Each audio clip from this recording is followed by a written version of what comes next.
Hey, and what is up? Welcome to Where All the Ladies At, Thursday edition. That means we're talking about history, and this week you're going to get this is the first of 2 episodes. I got lazy last week, so you're welcome. I don't know if that's a good thing or not. This is a podcast where we talk about women in history. We kind of go through and try to figure out where the fuck they went, because there is way more people of the female persuasion that did amazing things than are in our history books. So I just thought it would be I am Kim. I'm your host. I am a history nerd, a novelist, as well as an archaeology groupie. I love history so much. It's just amazing. Learning a lot about it allows you to see the world in a much different way, and especially since we're focusing on the ladies, I think for the women and girls out there, even for the men, anybody who identifies as female, learning about these badass women can give you a lot of I don't know, inspiration. So the first episode we're going to drop is going to be on Khutulun. She is a Mongolian warrior princess who really kind of just threw things out the window. And then the next one is Wu Zetian. She is the only female Chinese emperor, and she is a badass. Let me just tell you. All right, not to outshine Khutulun, because she had her thing as well.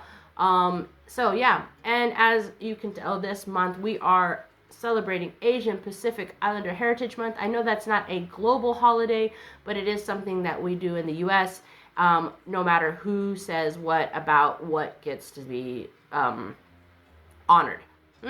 Everybody's stories and histories are all of our stories and histories, because they brought us to this point.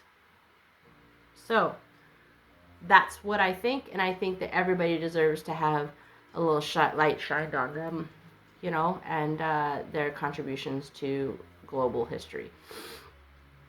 So, with that being said, as I said, today's episode is about Khutulun, but before we do that, we're going to do some shameless plugging and housekeeping, and then we'll jump into it. All right? So, if you want to reach out to me, I have a TikTok, Instagram, Facebook. You can do it through all of those. If you're someone who doesn't believe in social media, and yes, it is something that happens, I have an email as well.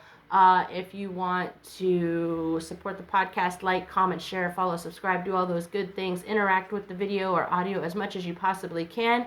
The more you do that, the more the algorithm says, oh, people really do like this. Let's check it out. Let's ship it out to more people, right?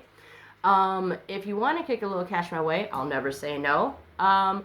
You can do that through my Buy Me a Coffee or Patreon. I am trying to get better equipment. I am trying to make it so I have more time to do this. So any kind of, contributions would be welcomed. If you want to know about Khutulun and so much more, make sure you check out the Medium publication. I am a writer by trade, so therefore that publication has a little bit more in-depth.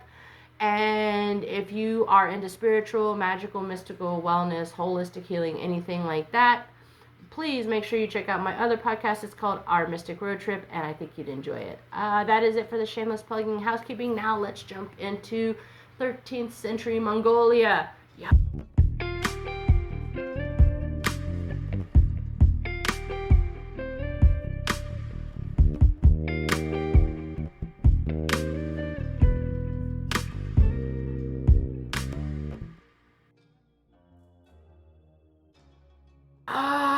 Right? And that's what we're journeying back to 13th century Mongolia, right? We're going to meet a woman that kind of defied expectations. She was a Mongolian princess, warrior, wrestler. She led armies. She wrestled men. She really kind of just challenged everything. But before we jump into that, as I always do, we need to look at what was going on in the Mongolian Empire at the time and what it was like for women in the 13th century, right? So let's go. The Mongol Empire was a force to be reckoned with in the late 13th century, right? It was founded by Genghis Khan in the early 1200s, and the empire now stretched across Eurasia from the eastern edges of China all the way to Eastern Europe, right? So by the time Khutulun came around in 1260, that's when she was born, the Mongols had already kind of really established themselves as a military juggernaut. It was an empire that thrived on speed and power and strategic brilliance, right? The empire really expanded quickly through the conquest of Genghis Khan, but when he died in 1227, the Mongols were kind of fractured a little bit, right? They broke into multiple khanates, and one of the most important of these khanates was the Ilk Khanate. I think that's how you say it. The realm of Khutulun's family. This is where they come in, right? The Kaidu Khan clan this is where they belonged, right? And the Kaidu Khan clan was part of the tents of Genghis Khan, right? But they had a pretty contentious relationship with Kublai Khan, who was Genghis Khan's grandson, and he had established rule over China, right? So the power struggle between these factions would impact Khutulun's life pretty deeply. The Mongols themselves were kind of really known for their warrior culture, and this is how they dominated those vast territories, right? Warrior status was everything for them. Men and women were expected to be tough, self-reliant, and skilled on horseback. This was really an essential skill for them, because they had wide expanses of the steppe, right? And they had to control it. So the Mongol military relied heavily on horsemen, very elite horsemen, I might say, skilled archers, and really strategic minds, right? They were master tacticians, Mongols, and they knew how to move, and they knew how to outmaneuver much larger forces than they had, right? But what's often kind of overlooked is the fact that women in the Mongol Empire had status that was pretty unconventional compared to other contemporary societies, right? Many cultures at the time placed women firmly in domestic roles, but the Mongols really provided them with freedoms and responsibilities that were kind of rare, right? Women in the Mongol Empire could own property, they could inherit wealth, all this stuff. We're going to go into a little bit more on that now. So Mongol women were far more involved in public life than many of their other counterparts, right? Mongol women wielded influence. They were respected not only for their ability to manage households, but also lead in politically, military arenas. There was a sense of freedom in their world, right? Mongol women were expected. They often stepped into leadership roles in times of crisis, right? If a ruler was absent or sick or incapacitated, it was very common for women to kind of take over political and military responsibilities. This wasn't considered strange or unthinkable. In fact, Genghis Khan's daughters were known to have played really active roles in military campaigns. Even Borta, and I think I say that's her name, this is Genghis Khan's wife, held a lot of political power and influence. She was a key advisor to her husband and even played reportedly roles in strategic decisions, right? But Khutulun wasn't just a supportive figure in the background either. She was involved in military campaigns, right? One of the most notable aspects, we're going to get into her, and so you can see why and how Khutulun became the woman she was, right? Let's talk about the amazing woman. So we have a little idea of what it was like in the Mongol Empire, what was going on. There was kind of infighting, instabilities between the khanates, and all of that. So Khutulun was born into royalty, so she had a little bit of an advantage, right? She was the daughter of Kaidu Khan, and as I said, he was a descendant of Genghis Khan. And from a very young age, she was pretty much immersed in Mongol warrior tradition. She was a child of nobility, so she was trained in all the arts of war, horseback riding, hunting, archery, all very crucial aspects of the Mongol life. But unlike many others, she didn't just kind of like learn these fields. She really excelled at them, right? She outshowed many of the men around her. She was raised to be a warrior, right? Her training wasn't about survival. It was about becoming formidable, right? And one of the most legendary aspects of her, and this is where I really love her a lot, and I forget what the show is. Was it Marco Polo? It was some show that had, I think it was Marco Polo. I think. Some show on someplace I watched had her in it.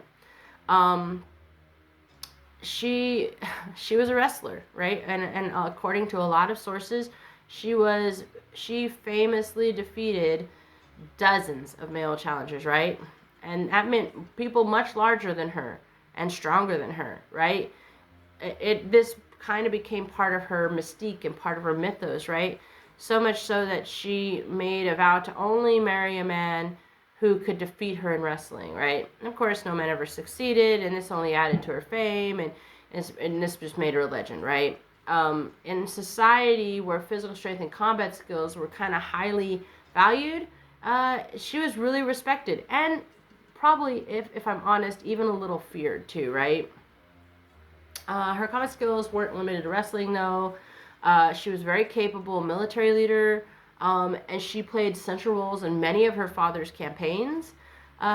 She even accompanied him on military expeditions and became a key player in conflicts that really defined the Mongol Empire's later years. She showed really a lot of talent when it came to strategy. Her father relied on her a little bit, right, because she had this tactical genius and she was very brave. And he often placed her in positions where she could lead troops and make key decisions. Her kind of role in those military campaigns were pretty significant, especially during the wars with Kublai Khan, and he was her cousin, right? But one of the most powerful figures in the Mongol Empire. And the conflict between Kaidu's forces and Kublai's was one of the most consequential, right? And she participated in the battles. So her combat ability, leadership skills, and determination were kind of key, and this made her really respected. But despite these abilities and crucial role in the military, Khutulun's path wasn't without struggles, right? She, especially once her father died. Despite all her capabilities and leadership, her father died, like I said, in 1301, and so then she became confronted with this power struggle within her own family, right? Her male relatives, they wanted to take control of her father's domain, and really opposed Khutulun taking control. She was one of the most capable and respected leaders, but her gender then became a barrier a little bit to her ascension. Even though Mongol women had that ability, it was more like it was kind of like a backup plan. It wasn't meant to be like they ruled completely. And this is like tensions, right? Women could hold power and do all this, but there still had to be strong societal boundaries when it came to women holding the highest offices, right? So in Khutulun's case, like many others through history, there was some degree of equality, but still limits. And despite her warrior status, as I said, she still was kind of excluded from the permanent political leadership. All right. The power resistance of women in the highest positions is obvious, right? Even though Khutulun had proven herself, it didn't matter. She was still a woman, right? Khutulun passed away in 1306, so not long after her father, but her story lived on, right? And it kind of became this myth and legend, and her tale was compelling enough that it even kind of influenced, like I said, there was the one show, I think it was Marco Polo, and I think it was on Netflix. It also included an opera. It's called Turandot. It's by Puccini. And the character of Fierce Princess echoes her legendary life, right? She's still known pretty well. She's strength, independence, unrelenting pursuit. These are the symbols that kind of she stands for. Her struggles for power was really kind of cut short by societal expectations, but her story still remains pretty inspiring, I think. I would say, if we were trying to think of what we could learn from Khutulun's life, I would say you have to look at it. It talks about the complexity of gender roles in history. And, we can even equate that to now, right? In the end, it was something that Khutulun, despite her she couldn't overcome, right? Um, her participation in the wars against the Kublai Khan and all this really just cemented her in thing. You know, historically and archaeological context to the Mongol Empire, how did she affect it?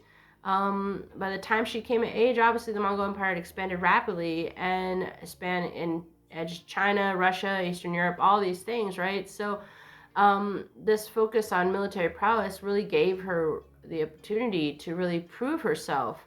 In this context, I would say Khutulun's military feats are all the more impressive, right? She had this barrier a little bit, but anyways, she was amazing. Um, you know, despite limitations, she still kind of did her thing. And I hope you guys enjoyed learning about her. I loved learning about her, and I will continue to keep learning about her because I'm sure there's more and more to know.